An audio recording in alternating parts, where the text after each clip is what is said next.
एक सिद्धांत है, एक क्रिया है। क्यों आवश्यक है यह यज्ञ? यज्ञ क्यों? यज्ञ से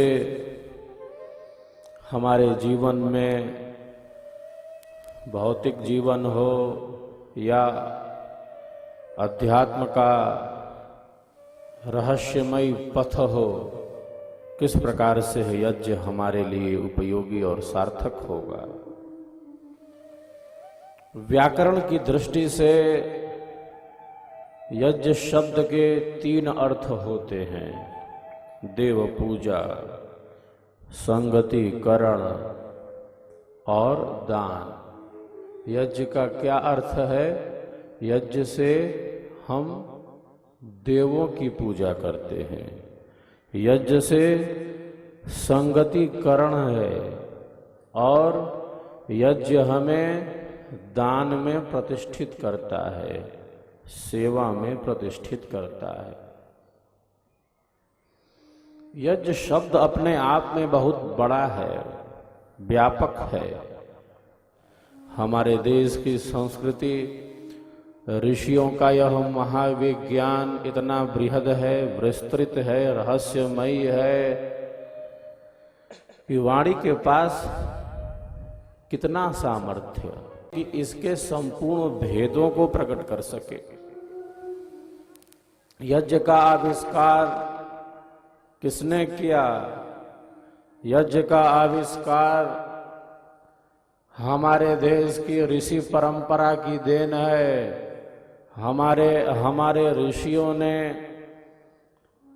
हमारे आपके कल्याण के लिए इस हवन यज्ञ की प्रणाली को विकसित किया है। ऋषयो मंत्र द्रष्टारः। ऋषि कौन होते हैं? किसे कहते हैं ऋषि? जिसने मंत्रों को प्रत्यक्ष कर लिया है, मंत्रों को देख लिया है। कैसे देखा? कहाँ देखा? पुस्तकों के पन्नों को पलट कर नहीं, जाना है इन मंत्रों को आत्मा की गहराई में, आत्मिक भूमि पर ये मंत्र प्रकट हुए हैं। साधना में ये मंत्र उतर गए हैं। ज्ञान आत्मा में प्रकट हो जाता है। ज्ञान का यह जो आधार है वह आत्मिक है, देव पूजा है। देव भी 2 प्रकार के हैं, एक जड़ देव है, दूसरे चेतन देव हैं। हमारा आपका जीवन इस सृष्टि में सतत गतिमान रहे, इसके लिए ईश्वर की अनंत शक्तियां हमारे आपके लिए काम कर रही हैं। पृथ्वी घूम रही है अपनी कक्षा में। किसने घुमा दिया है इस पृथ्वी को? ये सूर्य हमारे लिए काम कर रहे हैं। चंद्रमा की हिम्मत नहीं अपने काम में थोड़ा भी इधर उधर कर दे। संपूर्ण वातावरण में ऑक्सीजन घुला हुआ है। हमें क्या करना है? हमें तो सहज रूप में ये प्राप्त हो गया है। इतना सब कुछ मिला है हमें। देने वाले ने छप्पड़ फाड़ के दिया है, देने वाले ने आवश्यकता से अधिक दिया है। हमें कितना मिला है, हमें इसका कहाँ ज्ञान है? ये पेड़ पौधे, ये पहाड़, ये नदियां, ये जंगल और ये पर्वत, ये ऋतुएं, हमारा जीवन चलता रहे इस सृष्टि में सतत गतिमान। हमारे लिए कितनी व्यवस्था, ईश्वर की अनंत शक्तियां हमारे आपके लिए काम कर रही हैं। हम सब लेते रहें, हम सब ले रहे हैं। हम सब ले लें और धन्यवाद भी न दें इन्हें, सब लेकर बैठ जाएं कुंडली मारकर, तब ईश्वर ने बुद्धि क्यों दी है हमें? ईश्वर ने हमें बुद्धि क्यों दी?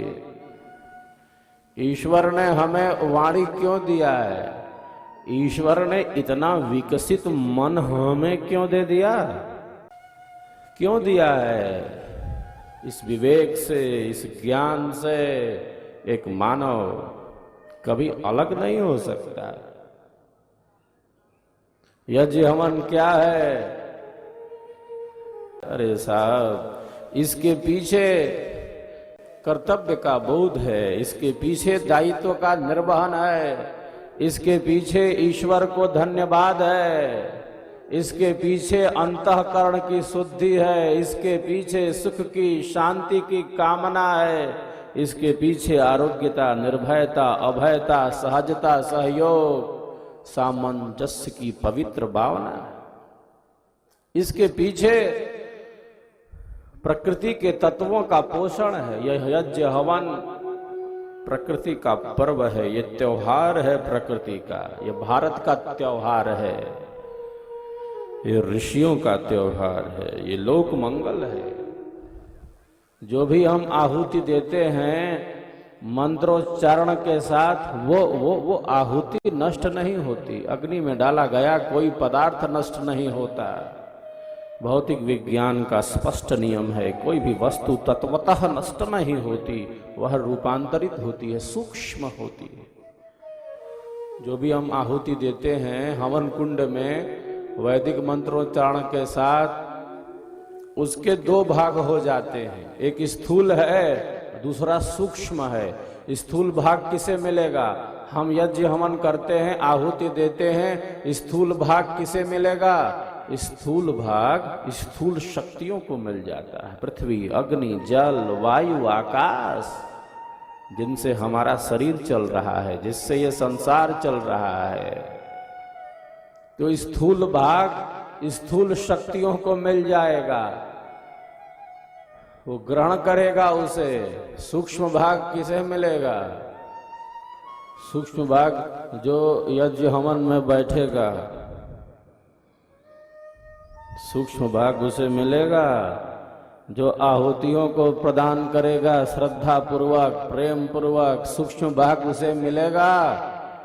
जो इस यज्ञ हवन में, इस व्यवस्था में शरीर से, मन से, वाणी से, बुद्धि से, विचार से, जिसका भी जिस प्रकार से सेवा भाव है, सहयोग है, जो इस यज्ञ व्यवस्था में है, जिसने हवन कुंड लगाया है, जिसने समिधा की व्यवस्था की है, जो इस यज्ञ आयोजन को सफल बनाने में जिस भी रूप में, तन से, मन से, धन से, वाणी से, बुद्धि से, विचार से, जिस भी रूप में उसकी सेवा लगी है, उसे ही प्राप्त होता है।